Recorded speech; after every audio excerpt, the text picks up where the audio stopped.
Hello hi welcome back. Second ടേമിലെ അവസാനത്തെ ചാപ്റ്ററാണ് നമ്മൾ ഇനി പഠിക്കാൻ വേണ്ടി പോകുന്നത്. The wreck of Titanic.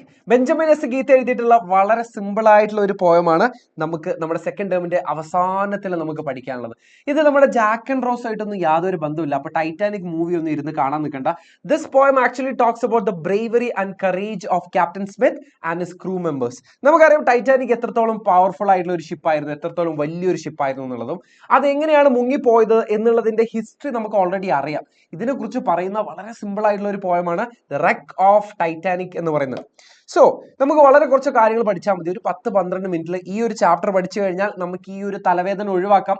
കാരണം ഇതിൽ നിന്നും ഒരുപാട് ക്വസ്റ്റ്യൻസ് ഒന്നും വരാറില്ല. അങ്ങനെ കമ്പാരിസൺസ് ഒന്നും ഇതിന്ന് ഒരുവിധം ചോദിച്ച് കാണാറില്ല. നമുക്ക് കുറച്ച് പോയിന്റുകൾ പഠിച്ചാൽ മതി. The Titanic, a grand and powerful ship, sailed out of Southampton on her maiden voyage. ഈ ടൈറ്റാനിക് എത്രത്തോളം ഗ്രാൻഡ് ആയിരുന്നു, പവർഫുൾ ആയിരുന്നു എന്നുള്ളതൊക്കെ നമുക്കറിയാം. സെയിൽഡ് ഔട്ട് എന്ന് വെച്ചാൽ യാത്ര തിരിച്ചു എന്നുള്ളതാണ്. സൗത്ത് ആംപ്ടണിൽ നിന്നാണ് യാത്ര തിരിക്കുന്നത്. ഓണർ മെയ്ഡൻ വോയേജ്, കന്നി യാത്ര, മെയ്ഡൻ വോയേജ്.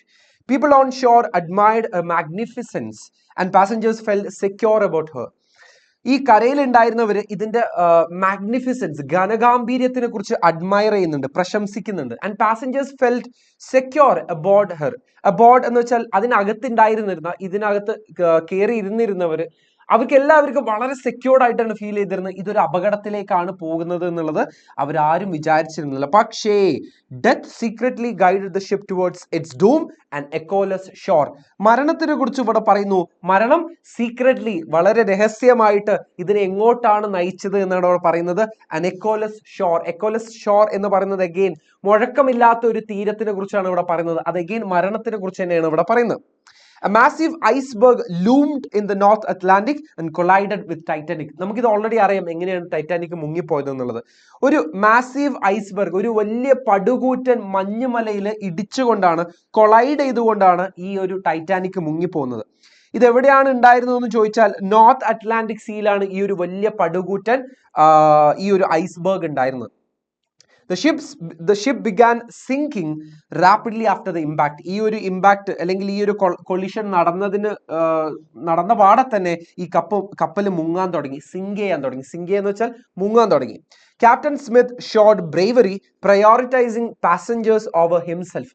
വളരെ സെൽഫ്ലെസ് ആയിട്ട്, സെൽഫ്ലെസ് എന്ന് വെച്ചാൽ സെൽഫിഷ്നെസിന്റെ ഓപ്പോസിറ്റ് ആണ്. വളരെ സെൽഫ്ലെസ് ആയിട്ട് ക്യാപ്റ്റൻ സ്മിത്ത്, ഈ ഒരു കപ്പലിന്റെ ക്യാപ്റ്റൻ ആയിരുന്നു ക്യാപ്റ്റൻ സ്മിത്തും പുള്ളിക്കാരന്റെ ക്രൂ മെമ്പേഴ്സും ചെയ്തിരുന്ന വളരെ ബ്രേവ് ആയിട്ടുള്ള, വളരെ കറേജസ് ആയിട്ടുള്ള കുറച്ച് ആക്ടുകളെ കുറിച്ചാണ് പിന്നീട് കവിത പറയുന്നത്. He inspired the crew and calls to remain courageous and true to their duty. പുള്ളിക്കാരനെ എങ്ങനെ ഇൻസ്പയർ ചെയ്തെന്ന് അറിയോ?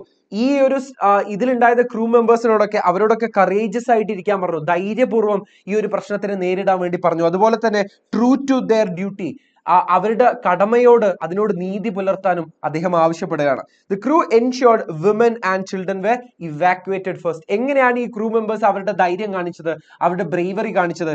അവർ ആദ്യമല്ലേ സ്ത്രീകളെയും കുട്ടികളെയും ആദ്യം ഇവാക്യുവേറ്റ് എന്ന് വെച്ചാൽ ആ കപ്പലിൽ നിന്നും ഒഴിച്ചത് എങ്ങോട്ടേക്കാ?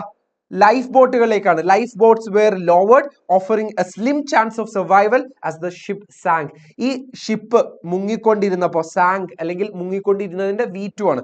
ഈ കപ്പൽ മുങ്ങിക്കൊണ്ടിരുന്ന സമയത്ത് വളരെ ഒരു സ്ലിം ചാൻസ് ഉണ്ടായിരുന്നുള്ളൂ എന്ന് പറയുന്നുണ്ട് സർവൈവലിന് വളരെ സ്ലിം ചാൻസ് എന്ന് വെച്ചാൽ നേരിയൊരു ചാൻസ് മാത്രമേ ഉള്ളൂ രക്ഷപ്പെടാനുള്ള ചാൻസ്. അത് സാധ്യമാക്കുന്നത് ലൈഫ് ബോട്ടുകളാണ്, അല്ലെങ്കിൽ കുഞ്ഞു കുഞ്ഞു ബോട്ടുകളാണ് ഈ രക്ഷപ്പെടുത്തിയവരെ, ഇവാക്യുവേറ്റ് ചെയ്തവരെ അവരെ കൊണ്ടിരുത്തിയത് ഇത്തരം ചെറിയ ബോട്ടുകളിലാണ്. The Titanic's band continued playing nearer my God to thee as the ship went down. ഈ കപ്പൽ ഇങ്ങനെ മുങ്ങിക്കൊണ്ടിരുന്ന സമയത്തല്ലേ ടൈറ്റാനിക്കിന് ഒരു ബാൻഡ് ഉണ്ടായിരുന്നു. ഈ കപ്പലിൽ പാട്ട് പാടിക്കൊണ്ടിരുന്ന ഒരു ബാൻഡ് ഉണ്ടായിരുന്നു. ആ band nearer my God to thee എന്ന് പറയുന്ന വളരെ ഫേമസ് ആയിട്ടുള്ള ഒരു പ്രാർത്ഥന പോലെയുള്ള, ഇങ്ങനെയാണ് ഇതിന് നമ്മൾ ഹൈം എന്നാ പറയാ, ഹൈമൻ എന്നല്ല, ഹൈം എന്നാണ് ഇതിന് പറയാ. അവരൊരു പ്രാർത്ഥന, ഒരു പാട്ട് പോലെ പാടിക്കൊണ്ടിരിക്കുകയായിരുന്നു. നിയറർ മൈ ഗോഡ് ടു തീ എന്നുള്ളതായിരുന്നു ആ പ്രാർത്ഥന അല്ലെങ്കിൽ ഹൈം എന്ന് പറയുന്നത്. Actually, the poem celebrates the bravery of the Titanic's crew, comparing them to other heroic acts in the history, like the Alamo and the charge of the light brigade എന്ന് വെച്ചാൽ ഈ ഒരു കവിത ആക്ച്വലി പറയുന്നത് ഈ ടൈറ്റാനിക്കിൽ ഉണ്ടായിരുന്ന crew members അല്ലെങ്കിൽ captain Smith അവരുടെ ഒരു ബ്രേവറി അല്ലെങ്കിൽ കറേജസ് ആയിട്ടുള്ള ആക്ടുകളെ കുറിച്ചിട്ടാണ് ഇവിടെ പറയുന്നത്. അറ്റ് ദ സെയിം ടൈം അവർ കമ്പയർ ചെയ്യുന്നത് ഹിസ്റ്ററിയിൽ തന്നെ ഉണ്ടായിരുന്ന വളരെ ഹീറോയിക് ആയിട്ടുള്ള കുറച്ച് കാര്യങ്ങളെ കമ്പയർ ചെയ്തുകൊണ്ടാണ്. For example Alamo and the charge of light brigade എന്ന് പറയുന്നത് 19th സെഞ്ചുറിയിൽ ഉണ്ടായിരുന്ന ഒരു മിലിറ്ററി ഇവന്റ് ആണ് ശരിക്കും പറഞ്ഞാൽ Alamo and the charge of the light brigade എന്ന് പറയുന്നത്. അവിടെയും ഇതുപോലെ യുദ്ധത്തിൽ ഉണ്ടായിരുന്ന സോൾജിയേഴ്സ് വളരെ ബ്രേവറി ആയിട്ടുള്ള ഒരു കാര്യം ചെയ്യുന്നുണ്ട്. അതുമായിട്ട് കമ്പയർ ചെയ്തുകൊണ്ടാണ് ഈ ടൈറ്റാനിക്കിലുള്ള ക്രൂ മെമ്പേഴ്സിനെയും അതുപോലെ തന്നെ ക്യാപ്റ്റൻ സ്മിത്തിനെയും കമ്പയർ ചെയ്യുന്നത് ഇവിടെ. The story of the Titanic is remembered as a timeless example of courage and sacrifice. ഇത് എന്തിന്റെ ഉദാഹരണങ്ങളാണെന്ന് ചോദിച്ചാൽ ധൈര്യത്തിന്റെയും അതുപോലെ തന്നെ സാക്രിഫൈസ്, ത്യാഗത്തിന്റെയും ഒരു കഥ പറയുന്ന, ത്യാഗത്തിന്റെയും ഒരു ഉത്തമ എക്സാമ്പിൾ ആയിട്ട് നമുക്ക് പറയാൻ പറ്റുന്ന ഒരു കവിതയാണ് ദ റെക്ക് ഓഫ് ടൈറ്റാനിക്. അല്ലെങ്കിൽ ടൈറ്റാനിക്കിന്റെ ആ ഒരു കഥ പറയുന്നത് ഈ ഒരു രണ്ട് കാര്യങ്ങളെ കുറിച്ചാണ്. It's A timeless example of courage and sacrifice. ഇത്രയേ ഉള്ളൂ. വളരെ സിമ്പിൾ ആയിട്ട് പറയുകയാണെങ്കിൽ നമ്മുടെ കവിത ഈ പറഞ്ഞ കാര്യങ്ങൾ തന്നെ ഒരു 2 പാരഗ്രാഫ് ആക്കിയിട്ട് ഞാൻ ഇവിടെ കൊടുത്തിട്ടുണ്ട്. നിങ്ങളുടെ ഒരു റെഫറൻസിൽ നിങ്ങൾക്ക് വായിക്കാവുന്നതാണ്. ഇനി നമുക്ക് ഇതിലുള്ള കുറച്ച് പോയറ്റിക് ഡിവൈസുകൾ നോക്കാം. അലിട്രേഷൻ ഉണ്ടായിരുന്നു. അലിട്രേഷന് കൺസണന്റ് സൗണ്ട്സ് റിപ്പീറ്റ് ചെയ്യുമ്പോഴാണ് നമ്മൾ അലിട്രേഷൻ എന്ന് പറയാം. ഇവിടെ poem of iron and steel a sea dream എന്ന് പറയുന്നുണ്ടല്ലേ, എസ് റിപ്പീറ്റ് ചെയ്യുന്നത് കണ്ടോ, കൺസണന്റ് സൗണ്ട്സ് ആണ് റിപ്പീറ്റ് ചെയ്യുന്നത്, അലിട്രേഷൻ ആണ് ഇവിടെ കൊടുത്തിരിക്കുന്നത്. ഒരുപാട് ഇമേജറികളുണ്ട്. ഞാനൊരു 2 എക്സാമ്പിൾ പറയാം. Out of darkness out of the night എന്ന് പറയുന്നിടത്ത് രാത്രിയെ കുറിച്ച് നമുക്കൊരു നല്ലൊരു വിഷ്വൽ ഇമേജറി തരുന്നുണ്ട്. അതുപോലെ ടവറിംഗ് മൗണ്ടെയിൻ ഓഫ് ഐസ് എന്ന് പറയുന്നിടത്ത് ആ ഒരു ഐസ്ബർഗിനെ കുറിച്ച്, ആ ഒരു വലിയ മഞ്ഞുമലയെ കുറിച്ചിട്ട് നമുക്കൊരു വിഷ്വൽ ഇമേജറി കിട്ടുന്നുണ്ട്. The Titanic sank from the sight അല്ലെ, ആ കപ്പൽ മുങ്ങുന്നതിനെ കുറിച്ച് നമുക്കൊരു വിഷ്വൽ ഇമേജറി കിട്ടുന്നുണ്ട്. പെർസോണിഫിക്കേഷൻ ഇഷ്ടംപോലെ യൂസ് ചെയ്തിട്ടുണ്ട്. 3 എക്സാമ്പിൾ ഞാൻ പറഞ്ഞുതരാം. No I saw death as he stood at the wheel. ഈ ഹി എന്ന് പറയുന്നത് മരണത്തിനാണ് ഇവിടെ ഹി അല്ലെങ്കിൽ എന്ന് പറയുന്നത്. ഹി എന്ന് വിശേഷിപ്പിച്ചിരിക്കുന്നത് മരണത്തിനെയാണ്. Her first and last haven of never more. ഇവിടെ ഹെർ എന്ന് ഉദ്ദേശിച്ചത് ടൈറ്റാനിക്കിനാണ് ഹെർ എന്ന് പെർസോണിഫൈ ചെയ്തിരിക്കുന്നത്.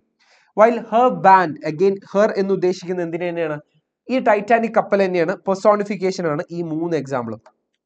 ഇനി മെറ്റഫർ ആയിട്ട് നമുക്ക് പറയാൻ പറ്റുന്നത് poem of iron and steel എന്ന് പറയുന്നുണ്ട്. ഈ കപ്പലിനെയാണ് poem of iron and steel എന്ന് പറയുന്നത്. ഈ കപ്പലിനെ കമ്പയർ ചെയ്തിരിക്കുന്നത് പോയം ഓഫ് ഡ്രീമിനെയാണ്. പോയം ആൻഡ് ഡ്രീം, ഒരു കവിതയായിട്ടും ഒരു ഡ്രീം ആയിട്ടുമാണ് ഈ ഒരു കപ്പലിനെ കമ്പയർ ചെയ്തിരിക്കുന്നത്. This is an example of metaphor. ഇവിടെ നമ്മൾ എന്ത് പറയാമോ, ഇവിടെ ആസോ ലൈക്കോ യൂസ് ചെയ്തിട്ടില്ല നമ്മൾ കമ്പാരിസൺ, അതുകൊണ്ടാണ് ഇത് മെറ്റഫർ ആകുന്നത്.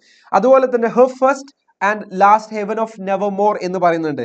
ഈ നെവർ മോർ ശരിക്കും പറഞ്ഞാൽ മെറ്റഫറിക്കലി റെപ്രസെന്റ് ഡെത്ത്, മരണത്തിനെയാണ് അത് റെപ്രസെന്റ് ചെയ്തത്. ഇത് രണ്ടും നമുക്ക് മെറ്റഫറിന് എക്സാമ്പിൾ ആയിട്ട് പറയാം.